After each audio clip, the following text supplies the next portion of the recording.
दोस्तों, आज मैं आप सभी को इस वीडियो के माध्यम से एक ऐसी कहानी बताने वाली हूँ, एक ऐसी महिला के बारे में बताने वाली हूँ जिस महिला की अगर उम्र की बात की जाए तो लगभग उस महिला की उम्र 30 साल के तकरीबन होती है और जिसका नाम कविता होता है। और कविता जो थी उसकी शादी को लगभग अब 9 साल का समय बीत चुका था। दोस्तों, कविता जो थी वो पिछले 9 साल से अपने ससुराल में रह रही थी। दोस्तों, कविता का जो पति होता है वो दूसरे शहर में रह करके किसी कंपनी में जॉब किया करता था, जो कि अक्सर ही 2-3 महीने में केवल एक बार के लिए ही आया करता था। दोस्तों, यहाँ मैं आप सभी को बता दूं कि कविता जो थी वो अपने ससुराल में अपने सास ससुर के साथ रहती थी और जब कविता की शादी को 4 साल का समय गुजर जाता है तो 4 सालों के बाद कविता की जो सास होती है वो काफी ज्यादा बीमार रहना शुरू हो जाती है और फिर उसी बीमारी की वजह से कविता की जो सास है वो थोड़े समय के बाद हमेशा के लिए इस दुनिया से चली जाती है। और फिर ये जो कविता नाम की महिला होती है ये अपने ससुर के साथ अब अकेली रहना शुरू कर देती है। दोस्तों, वक्त जो था वो बीतते ही जा रहा था, लेकिन अब शादी को कई साल का समय गुजर जाने के बाद भी ये जो कविता होती है इसे अब तक कोई भी संतान की नहीं प्राप्त हुई थी। जब दोस्तों शादी को कई साल का समय बीत गया और इस कविता के नाम की महिला ने किसी बच्चे को जन्म नहीं दिया तो फिर अब ये काफी ज्यादा परेशान रहने लगी थी। इसकी आस पड़ोस की जो महिलाएं थी वो इसके बारे में अजीबोगरीब तरह की बातें कहना शुरू कर देती है और फिर इसी वजह से कविता का दिल टूटने लगा था। अब जाहिर सी बात, इसमें कविता की गलती नहीं थी, इसमें जो गलती थी वो सारी गलती उसके पति की ही थी, लेकिन कविता के पति जो था उसकी कोई गलती मानने को तैयार ही नहीं था। अब दोस्तों, आप सभी को पता है कि अब ये सरसों की फसल की कटाई उस समय हो रही थी। दोस्तों, अभी हाल फिलहाल में शुरू हुई थी। तो दोस्तों, कविता के भी 4-5 खेतों के अंदर लगभग 3-4 बीघा के अंदर इन्होंने सरसों बो रखी थी, यानी कि इन्होंने सरसों की फसल उगा रखी थी जिसकी कटाई उस वक्त चालू हो चुकी थी। अब दोस्तों, ये जो महिला जो होती है, जो कविता होती है, ये अपने ससुर को लेकर के सरसों को खेत में उस सरसों की कटाई के लिए जाया करती थी। और जब दोस्तों ये कविता अपने ससुर के साथ सरसों की फसल काटने के लिए जब खेतों में जाती है तो फिर मैं आप सभी को बता दूं कि इन दोनों के अलावा वहां पर पूरे खेतों के अंदर कोई था नहीं और इनका जो खेत था वो सभी खेतों के बीच में था। और फिर वहां जाने के बाद कविता का अचानक से मूड चेंज हो जाता है और कविता अपने ससुर को पूरी बातें बताने लगती है, अपने दुख की सारी चीजें, दिल की बातें शेयर कर देती है और फिर उसके बाद अपने ससुर से वो कुछ ऐसा काम करवाती है जिसके बारे में आप लोग कभी कल्पना भी नहीं कर सकते। दरअसल दोस्तों, कविता ने अपने ससुर से कुछ ऐसा काम करवाया है जिस काम को करवाने के बाद कविता की हालत जो थी वो कुछ ज्यादा ही बिगड़ गई थी। अब कविता जब अपने सरसों के खेत से निकलती है तो ना तो वो ठीक से चल पाई और ना ही सरसों की कटाई कर पाई। अब दोस्तों, ये सारी जानकारी जो है वो मैं आपको इस वीडियो के माध्यम से बताने वाली हूँ, तो इसीलिए आपसे बस एक ही रिक्वेस्ट है कि इस वीडियो को पूरा अंत तक जरूर देखिएगा, बिल्कुल भी स्किप मत कीजिए। कहानी बहुत ही रोचक और इंटरेस्टिंग है और बहुत ही सीख देने वाली है, तो कहानी को बिना स्किप किए जरूर देखिएगा। तो चलिए दोस्तों, अब कहानी की शुरुआत करते हैं। दरअसल दोस्तों, आज की जो कहानी मैं आपको सुना रही हूँ, इस कहानी की जो शुरुआत होती है ये होती है राजस्थान से। दोस्तों, राजस्थान में एक गांव में कविता नाम की लड़की का परिवार रहा करता था। दोस्तों, इस लड़की का जन्म जो था वो सन 1995 में हुआ था और अब इसकी उम्र आज की डेट में 31 साल की हो चुकी थी और इस लड़की का एक बड़ा भाई भी था जो कि इससे 2 साल बड़ा था। दोस्तों, इन 2 भाई बहन के अलावा इनके घर में और कोई नहीं था, यानी कि ये माता पिता और ये 2 भाई बहन जो थे, पूरे परिवार के सदस्य 4 थे। अब जो कविता होती है वो शुरू से ही काफी ज्यादा खूबसूरत लड़की होती है, यानी कि जब ये जन्मी थी तब से ही इसके खूबसूरती की चर्चाएं होती थी। गांव में सभी से खूबसूरत लड़की का नाम इस चर्चा में था और इसके भाई का नाम मिथिलेश था। मिथिलेश भी काफी ज्यादा हैंडसम और स्मार्ट था। दोस्तों, ये दोनों भाई बहन जो थे वो शुरू से ही एक ही साथ स्कूल में जाया करते थे और एक ही साथ स्कूल से वापस आया करते थे। अब धीरे धीरे समय बीतने लगता है और समय के साथ साथ जो कविता होती है उसकी भी उम्र बढ़ती जाती है और इसकी खूबसूरती पर और भी ज्यादा 4 चांद लगना शुरू हो जाते हैं। अब दोस्तों, मैं आप सभी को बता दूं कि गाँव के बहुत सारे लड़के, और जैसे जैसे कविता बड़ी होती जा रही थी तो गाँव के बहुत सारे लोग, बल्कि स्कूल के भी लड़के जो थे वो कविता को बेहद पसंद किया करते थे और सभी लड़के जो थे वो कविता के आगे पीछे घूमना मंडराना शुरू कर देते हैं। शुरुआत में कविता जो थी वो इतनी ज्यादा सख्त थी कि वो किसी को भाव ही नहीं दिया करती थी, यानी कि ना तो ये अपने गांव के लड़कों से ज्यादा बात करती थी और ना ही ये लड़की स्कूल में जो लड़के इसके साथ पढ़ा करते थे उनसे भी ये बातचीत नहीं करती थी। ये थोड़ा सख्त मिजाज की लड़की थी। लेकिन फिर जैसे जैसे समय बीता गया और कविता की जो उम्र है वो लगभग 18 साल के जब करीब पहुंच जाती है तो ये जो लड़की है वो 12वीं कक्षा की पढ़ाई पूरी कर लेती है। अब दोस्तों मैं आप सभी को बता दूं कि जब कविता ने 12वीं कक्षा पास की तो 12वीं तक का इस कविता ने किसी भी लड़के से कोई रिश्ता ऐसा नहीं रखा था, यानी कि बॉयफ्रेंड वगैरह नहीं बनाया था। यानी कि ये सिर्फ और सिर्फ पढ़ाई पर ध्यान देती थी, इसके अलावा इसके जीवन में और कोई काम नहीं था। जैसे ही अब ये 12वीं कक्षा की पढ़ाई पूरी कर लेती है तो 12वीं पास होने के बाद ये जो लड़की कविता होती है ये अब अपना दाखिला जो है वो एक कॉलेज के अंदर करा लेती है। अब दोस्तों आप सभी को पता है कि कॉलेज लाइफ एक ऐसी लाइफ होती है जहां पर लड़की और लड़के जो है वो सभी बराबर ही होते हैं, क्योंकि सभी लोग 12वीं कक्षा के पास करने के बाद ही कॉलेज में दाखिला लेते हैं। तो फिर इसी के चलते दोस्तों ये जो लड़की कविता होती है अब ये कॉलेज में अपना एडमिशन करवा लेती है और फिर वहां पर उस कॉलेज में उसे बहुत सारे लड़के और लड़कियां मिलते हैं। कॉलेज के अंदर कविता से भी कई ज्यादा खूबसूरत लड़कियां थी, लेकिन उन सभी लड़कियों के बॉयफ्रेंड थे। यानी कि जब भी उन लड़कियों को टाइम मिलता था तो फिर वो अपने बॉयफ्रेंड के साथ लड़कियां घूमने चली जाया करती थी। इधर दोस्तों इस लड़की की कविता की कई सहेलियां थी जिन लड़कियों ने भी बॉयफ्रेंड बना रखे थे। सिर्फ एक कविता ही ऐसी लड़की थी जिसने अभी तक कोई बॉयफ्रेंड नहीं बनाया था। और दोस्तों यहाँ पर जो कविता की सहेलियां होती है वो कविता को रोका टोका भी करती थी कि यही उम्र है तुम्हारे ये सब काम करने की, लाइफ एंजॉय करने की, वरना बाद में तो कुछ भी नहीं रहता। यहाँ पर दोस्तों कुछ दिन कविता जो होती है वो अपने दोस्तों के ऊपर बिल्कुल भी नहीं ध्यान देती, ना ही उनकी बातों पर ध्यान देती थी। लेकिन दोस्तों आप सभी को पता है कि अगर कोई इंसान अच्छे लोगों में बैठेगा तो शायद उससे अच्छा ही ज्ञान मिलेगा, और अगर बुरे लोगों में बैठेगा तो शायद धीरे धीरे उसकी जो संगति में जो काफी ज्यादा अंतर आना, जाहिर सी बातें शुरू हो जाता है। जैसा संगत करेंगे वैसा माहौल बनने लगता है। अब जैसे कविता इस सब चीजों को कॉलेज के अंदर ऐसा माहौल देखती है तो फिर उसे भी कहीं ना कहीं महसूस होने लगता है कि यार मुझे भी एक बॉयफ्रेंड चाहिए और मैं भी अपने बॉयफ्रेंड से बातचीत करूं, उनके साथ घूमी फिरी जैसे कि मेरे दोस्त घूमती फिरती है। जब इसके मन में ऐसा आइडिया आता है तो फिर उसी कॉलेज के अंदर एक लड़का होता है जिस लड़के का नाम विवेक होता है। दोस्तों विवेक जो होता है वो उस कॉलेज का सबसे टॉपर लड़का था और देखने में भी काफी स्मार्ट था, और वो लड़का भी अच्छे खासे परिवार से बिलोंग करता था, यानी कि बहुत ही अच्छे परिवार से था। अब ये जो लड़की कविता होती है वो उस लड़के के पास चली जाती है और फिर वो उस लड़के विनीत से बातचीत करना शुरू कर देती है और फिर दोनों ही अच्छे दोस्त बन जाते हैं।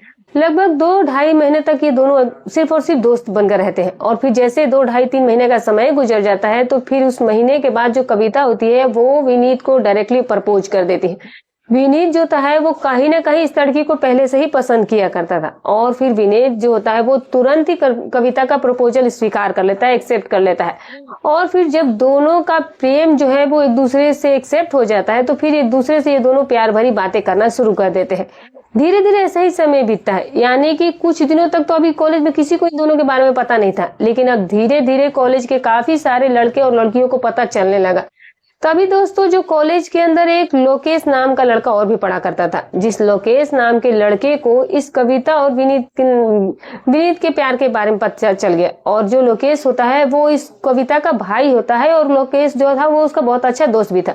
और जब लोकेश को इस बारे में पता चलता है कि मेरी दोस्त की बहन किसी से प्यार भरी बातें कर रही है, तो फिर वो लड़का क्या करता है दोस्तों कि वो अपने दोस्त के पास जाता है और कविता के भाई की सारी कहानी बता देता है। यानी कि लोकेश उसके भाई का दोस्त होता है। यानी जब कविता का भाई इस चीज के बारे में सुनता है तो उसे कहीं ना कहीं बहुत बुरा लगता है, और जब कविता कॉलेज से वापस आती है तो कविता से कहता है कि अच्छा कविता, तुम ये सब ढोंग करने के लिए, यही सब नाटक करने के लिए वहां पर जाती हो। कविता जो थी वो अपनी तरफ से पूरी सफाई देने की कोशिश कर रही थी, लेकिन दोस्तों वहां पर जो कविता की सफाई हुई वो कुछ चल नहीं पाती है, क्योंकि जो कॉलेज का लड़का लोकेश होता है उसने जो भी सच्चाई थी, सारी सच्चाई जो है वो डिटेल में सारी कहानी कविता के भाई को उसने जाकर के बता दी। अब दोस्तों आप सभी को पता है कि जब पूरी कहानी अगले इंसान को पता ही है तो फिर अब कविता के कोई भी झूठ जो था वो काम करने वाला नहीं था। कविता अपने भाई को बहुत समझाती है कि भाई इससे बुराई ही क्या है, आखिर मैं उस लड़के से सिर्फ दोस्ती ही तो रख रही हूँ, बात ही तो कर रही हूँ। लेकिन यहाँ पर उसके भाई को ये चीजें बिल्कुल भी पसंद नहीं आती है। कविता का भाई कहता है कि देखो, मैं तुम्हारा कॉलेज अगर यही सब चलता रहा तो बंद करवा दूंगा, और इसी तरीके से करते रही तुम तो फिर हम बहुत जल्दी तुम्हारी शादी भी करवा देंगे। और दोस्तों जो कविता का भाई होता है उसके मन में ये बात जो है वो कहीं ना कहीं बैठ जाती है, और फिर ये सारी कहानी जाकर के वो कविता के पापा को भी बता देता है। और जब कविता के पापा और माँ को ये चीज के बारे में पता चलता है कि हमारी जो लड़की है वो इस तरीके से कॉलेज के अंदर एक लड़के से प्यार में पड़ी हुई है, उसके साथ समय बिताती है, तो यहाँ पर दोस्तों कविता और मम्मी और पापा दोनों को ही बहुत बुरा लगता है, क्योंकि वो अपनी बेटी कविता के ऊपर काफी ज्यादा भरोसा किया करते थे, लेकिन अब उनका विश्वास जो था वो कहीं ना कहीं टूट चुका था। और फिर उसके बाद होने वाला क्या था दोस्तों कि कविता जो है वो अपनी मम्मी पापा को भी समझाने का प्रयास करती है, लेकिन उसके मम्मी पापा जो होते हैं वो कविता की एक भी बात को नहीं सुनते हैं। कहने लगते हैं कि अब तुम्हारा जो कॉलेज है वो हमेशा हमेशा के लिए हम बंद करवा रहे हैं। और फिर दोस्तों होता क्या है कि आखिर में यही परिणाम निकलता है कि कविता के जो माता पिता होते हैं वो कविता का कॉलेज जो है वो हमेशा हमेशा के लिए बंद करवा देते हैं। और यहाँ पर जो कविता होती है वो अपने कमरे में बस एक जेल में पड़ी कैदी की तरह रह जाती है। अब कविता को इस चीज का काफी ज्यादा अफसोस भी था कि अगर मैं उसके साथ दोस्ती नहीं करती तो शायद आज मेरे साथ ये सब कुछ नहीं होता, लेकिन फिर भी वो उस लड़के से बहुत ज्यादा प्यार भी करती थी। तो यहाँ पर जो कविता थी, जब वो घर पर भी रहती थी तो भी वो घर पर रह करके उस लड़के से बातचीत फोन पर करती थी। और ये दोस्तों कई बार अपने घर से निकल करके कविता उस लड़के से चोरी छुपके मिलने भी जाया करती थी। और इस बार कई बार कविता की माँ को पता भी चला कि कविता जो है वो लड़के से मिलने गई है। कविता की माँ ने एक दिन अपने पति यानी कविता के पापा से कहा कि देखिए हमारी बेटी जो है वो गलत रास्ते पर चली गई है, और अब मेरा यही कहना है कि जल्द से जल्द अच्छा सा लड़का देख करके हमें इसकी शादी करा देनी चाहिए। अगर हम इसकी शादी नहीं कराएंगे तो हो सकता है कि कहीं ना कहीं ये लड़की जो है वो हमारा नाम खराब कर देगी, अपनी भी बेइज्जती करवाएगी, हमें भी ले डूबेगी, हमारा भी इज्जत खराब कर देगी। अब यहाँ पर जब पापा उसके कविता के बारे में ये सारी बातें सुनते हैं तो उन्हें भी कहीं ना कहीं बुरा लगता है, लेकिन उसके दिमाग में पूरी तरीके से अब ये बात बैठ चुकी थी कि शायद उसकी माँ सही कह रही है, अब उसे जल्द से जल्द शादी करके विदा करना ही होगा। अगर वो कविता की शादी नहीं करते हैं तो शायद ये जो कविता है वो उनकी इज्जत जो है वो कहीं ना कहीं उछाल देगी। अब दोस्तों उसके बाद जो कविता के पिता होते हैं वो अब उसके लिए रिश्ता देखना शुरू कर देते हैं। अब दोस्तों मैं आप सभी को बता दूं कि कविता के पापा का ये सपना था कि वो अपनी बेटी की शादी एक बहुत ही अच्छे और बड़े घर में करेंगे, लेकिन होता क्या है कि कविता के पापा ने सोचा कि अगर अच्छे घर के लिए मैं घर में इसमें टाइम लगाऊं, इसकी शादी में थोड़ा साल देर करूं, और शादी होने से पहले अगर ये लड़की कुछ कर गई तो फिर तो मेरी सारी इज्जत ही खत्म हो जाएगी, इसकी भी बदनामी हो जाएगी। तो चाहे जो हो मुझे जल्द से जल्द इसकी शादी करनी है। और तभी दोस्तों जो कविता के पापा होते हैं वो एक गाँव में जाते हैं। एक गांव में एक लड़के के बारे में उन्हें पता चला था जो कि अपने माता पिता का इकलौता बेटा था। दोस्तों लड़के का नाम रोहित होता है, और फिर वो अपने माता पिता के साथ रह करके घर पर ही अपने छोटा मोटा काम किया करता था, और इसने भी अपनी पढ़ाई पूरी कर ली थी और अच्छा खासा घर भी था, लेकिन ये कोई ज्यादा पैसे वाले लोग नहीं थे। जब दोस्तों कविता के पापा उस लड़के के घर पर जाते हैं तो उनकी जमीन जायदाद को देखते हैं, क्योंकि कविता के होने वाले पति के पास जमीन बहुत थी, और ये चीजें कविता को पापा को काफी ज्यादा पसंद आ जाती है। और इसी के चलते होता है क्या है दोस्तों कि जो कविता के पापा होते हैं वो लड़के वालों को अपनी बेटी के बारे में सब कुछ बताते हैं, वो लोग भी अपने लड़के को दिखा देते हैं। अब कविता के पापा को लड़का काफी पसंद आ जाता है, और फिर उसके बाद वो उन्हें अपने घर आने के लिए न्योता दे करके आ जाते हैं। अब वो जो लड़के वाले थे वो भी अपनी लड़की के लिए लड़की देख ही रहे थे, तो उन्हें कविता काफी ज्यादा पसंद आती है, क्योंकि कविता वाकई में इतनी ज्यादा खूबसूरत भी थी। तो लगभग 2 दिनों का समय बीत जाता है, और 2 दिन का समय बीतने के बाद जो कविता के सास ससुर और जो कविता का होने वाला पति होता है वो उसे देखने के लिए कविता के घर पर आ जाते हैं। और दोस्तों कविता के घर पर आने के बाद कविता को देख करके वो पहली ही नजर में कविता को पसंद कर लेते हैं, और फिर वो लड़की जो है उन्हें काफी ज्यादा पसंद आ जाती है। और पसंद आने के बाद वही मौके पर ही जो कविता और इसके पति होते हैं इन दोनों की सगाई करवा दी जाती है। सगाई हो जाने के बाद कविता को यहाँ पर इस चीज से तो काफी बुरा महसूस हो रहा था, लेकिन अब कविता के पापा को बस किसी भी तरह जल्द से जल्द शादी करानी थी। ये लोग शादी की डेट जो है वो पंडित से बहुत ही जल्द की ही करवा लेते हैं। सगाई के लगभग 15 दिन के बाद ही इनकी शादी की भी डेट फिक्स कर दी जाती है। और जैसे ही 15 दिन का समय बीत जाता है तो 15 दिनों के बाद ये जो लड़की कविता होती है ये अपने पति के साथ 7 फेरे लेती है, और अपने माता पिता और अपने भाई और अपने पूरे गांव को छोड़ करके ये लड़की जो है वो अपनी नई जिंदगी की शुरुआत करने के लिए अपनी ससुराल चली जाती है, अपने पति के साथ नए जीवन की शुरुआत करती है। अब दोस्तों यहाँ पर जो कविता का प्रेम का चैप्टर था वो खत्म हो गया था, और अब बारी आ जाती है नई कहानी की। अब ये घटना जो है वो उसकी ससुराल की है। अब दोस्तों कविता के ससुराल में कुल 3 ही लोग थे, और अब कविता के वहां पर शादी के बाद वहां पर 4 लोग हो गए थे, यानी कि कविता के सास ससुर और उसका पति पहले रहा करते थे, और अब कविता वहां पर भी चली गई थी। तो दोस्तों अब 4 लोगों का परिवार था। कविता जो थी वो अपने सास ससुर और अपने पति के साथ नए जीवन की शुरुआत जो है वो कर चुकी थी, और वो खुश थी। अब जो कविता के जो सास ससुर होते हैं वो इंसान बहुत ही अच्छे थे दिल के। कविता को काफी माना करते थे, प्रेम किया करते थे। और जब कविता नई नई गई थी तो कविता को अपने पति और अपने सास ससुर का भरपूर प्यार मिला था। अब समय ऐसे ही बीतने लगता है और शादी के 2 साल का समय कब बीत जाता है किसी को पता ही नहीं चलता। और शादी को अब जैसे ही 2 साल का समय बीत जाता है तो अब तक कविता को अपने ससुराल में किसी चीज की कोई कमी नहीं महसूस हुई थी।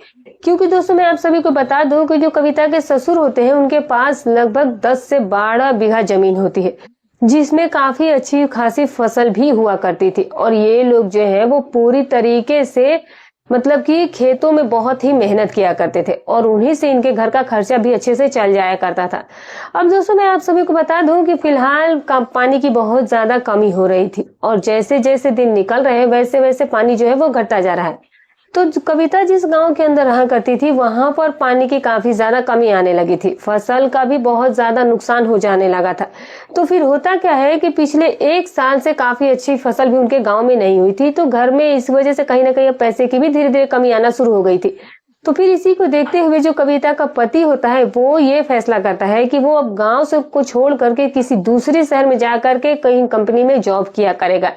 दोस्तों पहले ये बात जो है वो कविता को बिल्कुल भी पसंद नहीं आई थी। कविता अपने पति से इस चीज के लिए साफ मना कर देती है कि मैं तुम्हें नहीं जाने दूंगी, आखिर मैं तुम्हारे बगैर यहाँ अकेले कैसे रहूंगी। लेकिन फिर भी जो दोस्तों यहाँ कविता का पति होता है वो उसे बहुत अच्छे तरीके से समझाने की कोशिश करता है कि देखो तुम जो कर रही हो वो सही है, लेकिन अब तुम्हें पता है कि खेतों में फसल जो है वो सालों साल अच्छी हो नहीं रही है और अगर मैं पैसे नहीं कमाऊं तो धीरे धीरे हमारे रखे हुए सारे पैसे खत्म हो जाएंगे। अब यहाँ पर कविता पति की इस तरह की बातों को स्वीकार कर लेती है और फिर कविता के पति जो था वो अब दूसरे शहर में पैसे कमाने के लिए अपने गांव को अपनी पत्नी को छोड़ करके चला जाता है। और फिर शहर में जाने के बाद ये लड़का जो है वो एक नई कंपनी में काम भी करना शुरू कर देता है। दोस्तों जिस कंपनी में लड़का काम किया करता था वो इसके गाँव से काफी ज्यादा दूरी पर थी, वहां से आने जाने में ही लगभग 2 दिन का समय लग जाया करता था। और दूसरी बात ये थी कि कविता के जो पति था उन्हें कंपनी से लगभग 2-3 महीने बाद ही छुट्टी मिला करती थी और तभी वो घर पर आया करता था और वो भी 1-2 दिनों के लिए। और यहाँ पर कविता जो थी वो अपने सास ससुर के साथ बहुत सारा काम भी किया करती थी और खुशी के साथ रह भी रही थी और खेती बाड़ी में भी उनकी मदद कर रही थी।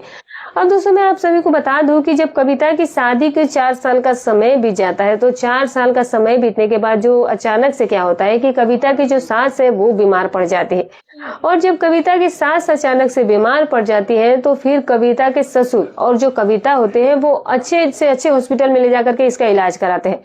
लेकिन आखिरकार क्या होता है कि जो कविता की सास है उसी बीमारी के चलते अब हमेशा के लिए वो इस दुनिया से चली जाती है।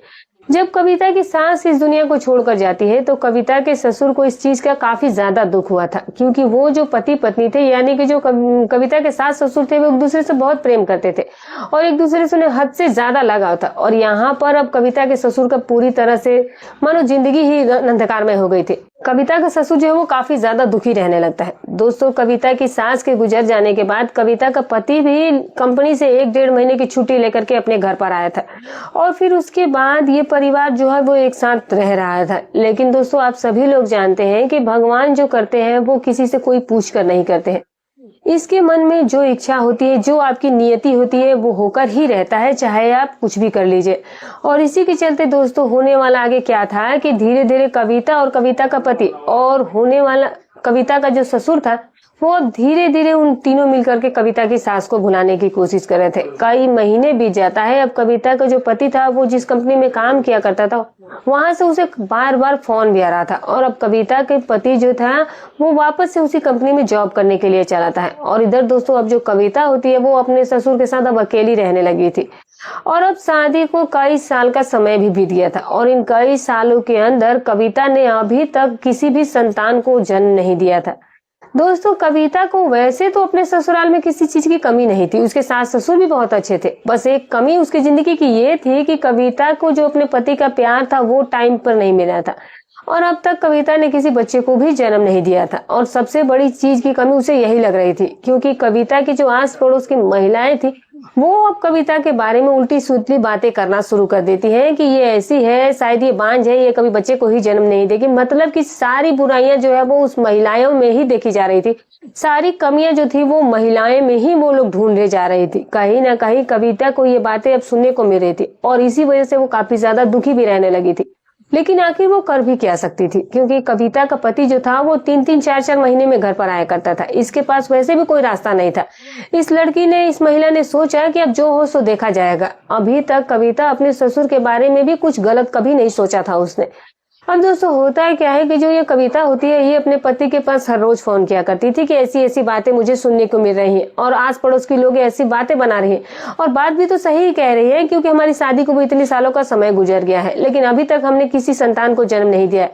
तो तुम ऐसा करो कि छुट्टी लेकर के कंपनी से आओ और हम लोग किसी डॉक्टर से दिखवाते हैं और फिर उसके बाद हम लोग सही में जो है वो माँ बाप बन जाएंगे। यहाँ पर जो कविता का पति है वो समझता है कि बात तो कहीं ना कहीं कविता सही कह रही है, शायद हो सकता है कि हम ही लोग में किसी चीज की कोई कमी हो। कविता का पति इस बात को मान करके कविता के घर पर आ जाता है। अब कविता अपने पति को लेकर के हॉस्पिटल जाती है और हॉस्पिटल में जाने के बाद वो डॉक्टर को सारी सच्चाई बताती है। यहाँ पर डॉक्टर जब चेकअप करता है दोनों का, तो उसी चेकअप के दौरान ये आता है कि कविता की जो भी रिपोर्ट थी वो सब ठीक थी, यानी कि कविता में किसी चीज की कोई कमी नहीं थी। लेकिन यहाँ पर जो कविता का पति होता है वो क्या करता है कि कहीं ना कहीं उसकी रिपोर्ट में यह आया था कि उसी में कोई कमी थी और वो जिंदगी में कभी बाप नहीं बन सकता था। यानी कि जब बात ये सामने आती है तो कविता का दिल ही टूट जाता है और आखिर अब कविता करे तो करे क्या, उसे कुछ समझ ही नहीं आ रहा था। लेकिन दोस्तों मैं आप सभी को बता दूं कि कविता ने जो रिपोर्ट जो आई थी उसने अपने पति को कुछ भी नहीं बताया। वो डॉक्टर से रिपोर्ट लेकर के उसे फाड़ कर फेंक देती है और पति से कुछ ना कह करके वो वापस से अपने घर पर लौट आती है। अब दोस्तों यहाँ पर जो कविता है वो इस चीज से काफी ज्यादा परेशान हो गई थी। वो अपने पति को नहीं बताना चाहती थी, वो समझ नहीं पा रही थी कि करूँ तो क्या करूँ, क्या पति को बताऊं और ना बताऊं। ऊपर से लोगों का प्रेशर भी उतना ही था और सबसे बड़ी प्रॉब्लम तो उसकी जिंदगी में ये आ गई थी कि कविता का जो पति था वो कभी बाप बनने वाला था ही नहीं, सारी कमी उसी में थी। यहाँ पर दोस्तों कविता जो थी वो इस चीज से काफी ज्यादा परेशान हो जाती है और फिर धीरे धीरे ऐसे ही समय बीत जाता है, कई सालों का समय गुजर जाता है। लेकिन कविता का जाहिर सी बात है वो मां नहीं बन पाई थी और तभी कविता की मुलाकात एक पड़ोसन से होती है जिसकी उम्र लगभग उसकी 45 साल के करीब रही होगी। दोस्तों एक दिन कविता उस महिला को अपना जो सारा तकलीफ है, सारी दुख जो है वो उसे बयां कर रही थी, उसे बताने लगती है और कहती है कि इस तरीके से कई सालों का समय भी गुजर गया लेकिन ऐसा मेरे साथ हो गया है। यहाँ पर दोस्तों महिला वो कविता को एडवाइस करती है कि देखो कविता, आजकल का जो समय है वो काफी बदल चुका है। देखो अगर वो लड़का अगर उसमें कुछ कमी है तो तुम अपने ससुर के ही साथ ये सब काम कर लो ताकि तुम्हारी जिंदगी सही हो जाए और तुम इसी घर में भी रह जाओगे और तुम्हारे घर में बच्चा भी आ जाएगा। और अगर तुम ऐसा कोई काम नहीं करती हो तो फिर हो सकता है कि भविष्य में तुम्हें और दिक्कत हो जाए और तुम्हारा पति भी तुम्हें छोड़ सकता है। यहाँ पर दोस्तों कविता के दिमाग में ये चीज और इस बात का डर पूरी तरीके से दिमाग में बैठ जाता है। वो सोचती है कि उसकी सहेली सही कह रही है, उसे अपने ही ससुर को जाल में फंसाना चाहिए और शायद उसके ही ससुर के साथ उसे वो सारा काम करना चाहिए। यहाँ पर दोस्तों वो महिला कविता से कहती है कि बिल्कुल मैं ठीक कर रही हूँ, तुम कैसे भी करके अपने ससुर को ही अपने जाल में फंसाओ और फिर उसके ही साथ वो सब काम करो और फिर उसके बाद तुम्हारी ये जो कमी है वो सब की सब खत्म हो जाएगी, तुम्हें लोग भी कुछ नहीं कहेंगे। यहाँ पर कविता उसकी बात को मान लेती है और फिर दोस्तों अब कविता के पति को लगभग 15 दिन का समय हो गया था कंपनी में लौटे हुए और अब कविता अपने घर में ससुर के साथ अकेली रह रही थी।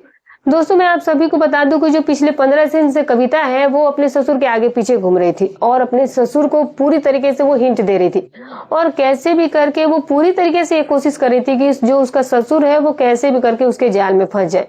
और आखिर में दोस्तों होता क्या है कि आप सभी को पता है कि फिलहाल उस समय गाँव के अंदर सरसों की कटाई चल रही थी। तो दोस्तों मैं आप सभी को बता दूं कि कविता के भी खेतों में लगभग 4-5 बीघा जमीन में कविता के ससुर ने फसल उगाई थी जिसमें काफी अच्छी खासी फसल हुई थी और कविता का जो खेत था वो बीच वाला था और उसमें की फसल पक चुकी थी और अब उसे बारी थी काटने की। तो कविता अपने ससुर से कहने लगती है, कविता का ससुर भी उससे कहता है कि इस तरीके से अब जो फसल है वो पूरी तरीके से तैयार हो चुकी है तो इसीलिए हमें अब जल्द से जल्द उसे काटना चाहिए। जब दोस्तों बात आ जाती है इस चीज की तो कविता पूरी तरीके से समझ जाती है कि देखो शायद वहां पर मैं अपने ससुर से ये बात कहूँ तो हो सकता है कि वहां पर ना तो हमें कोई देखने वाला हो क्योंकि वैसे वहां पर बहुत टाइम मिल जाएगा और हम दोनों के बीच में ये सारा काम वहां पर मुमकिन है क्योंकि ससुर जी तो दिन भर खेत पर ही चले जाते हैं। तो फिर ये क्या करती है कि ये महिला अपने ससुर के साथ सारी चीजों को ले करके महिला जो है खेतों में चली जाती है। और खेतों में जाने के बाद बीच खेत में दोनों ससुर बहू अंदर चले जाते हैं। और अंदर जाने के बाद थोड़ी देर तो वो लोग सरसों की कटाई करते हैं, लेकिन फिर उसके बाद जो कविता होती है वो अपने ससुर के साथ वहीं पर बैठ करके रोना शुरू कर देती है। जब कविता के ससुर उसे पूछने लगता है कि तुम इतने ज्यादा क्यों रो रही हो बहू, तभी दोस्तों जो कविता होती है वो अपने ससुर को जो भी सच्चाई है, अपने पति की सारी सच्चाई उसे खुल करके बता देती है कि जो आपका बेटा है वो इस तरीके से है। मैं उसे हॉस्पिटल में लेकर के कई सालों पहले ही गई थी और मैंने उसी वक्त उसका चेक कराया था, तो ये पता चला था कि आपका बेटा कभी बाप नहीं बन सकता है। मेरी तो जिंदगी ही खराब हो गई और हमारा वंश भी आगे नहीं बढ़ पाएगा। यहाँ पर जो कविता का ससुर होता है वो कहने लगता है कि बहू तुम बात तो सही कह रही हो, लेकिन मैं तुम्हारी इसमें क्या मदद कर सकता हूँ, मुझे समझ नहीं आ रहा है। यहाँ पर जो कविता होती है वो कहती है कि आपको कुछ भी नहीं करना है, बस आपको मेरे साथ वही सब काम करना है जो मैं आपसे कहना चाहती हूँ, जो आपको करना चाहिए। यहाँ पर उसका ससुर कहता है कि बहू तुम मेरी बेटी के समान हो, आखिर मैं तुम्हारे साथ ये सब कुछ कैसे कर सकता हूँ। यहाँ पर जो कविता होती है वो कहती है कि हमारे पड़ोस में जो आंटी है उसने भी अपने ससुर से इसी तरीके से काम करवाया था और तभी उसने अपने संतान को जन्म दिया था। अगर आप चाहते हैं कि आपका भी वंश आगे बढ़े तो आपको भी मेरे साथ ये सब काम करना ही पड़ेगा। यहाँ पर जो कविता का ससुर होता है वो इस चीज को काफी ज्यादा गहराई से सोचता है और फिर कविता की इस बात को स्वीकार कर लेता है और कहता है कि बहू अगर तुम ऐसा ही चाहती हो तो ठीक है। और फिर उसके बाद कविता और कविता के ससुर के बीच में वो सब काम होना शुरू हो जाता है। दोस्तों शुरुआत में कविता को लगा कि शायद ये बूढ़ा जो है वो कुछ ही देर में खत्म हो जाएगा, लेकिन जो बूढ़ा था वो कई घंटों तक अपने बहू के साथ उस काम को करती है और फिर कविता की इस हालत खराब कहीं ना कहीं हो जाती है। और फिर कविता जो है वो अपने ससुर पर भरोसा नहीं कर पाती कि कैसे वो ऐसा कर सकते हैं। और जैसे ही लगभग 1-1.5 महीने का समय बीता है तो पता चलता है कि कविता जो है वो प्रेग्नेंट है। तो दोस्तों इस तरीके से कविता नाम की महिला ने अपने ससुर से ही मुलाकात करके अपने बच्चे को जन्म दिया। तो दोस्तों आप कहानी को समझ गए होंगे। दोस्तों हमारी कहानी सुनाने का उद्देश्य किसी की भावनाओं को ठेस पहुंचाना नहीं है, ना ही किसी के साथ किसी के दिल को दुखाना है, बस केवल आपको सतर्क करना है, आपको जागरूक करना है। तो उम्मीद करती हूँ कि आपको कहानी पसंद आई होगी। कहानी अच्छी लगी हो तो एक लाइक कर दीजिएगा, चैनल पर नहीं तो सब्सक्राइब कर दीजिएगा। फिर मिलूंगे कल एक और नई अच्छी कहानी के साथ। तब तक अपना और अपने परिवार का ख्याल रखें।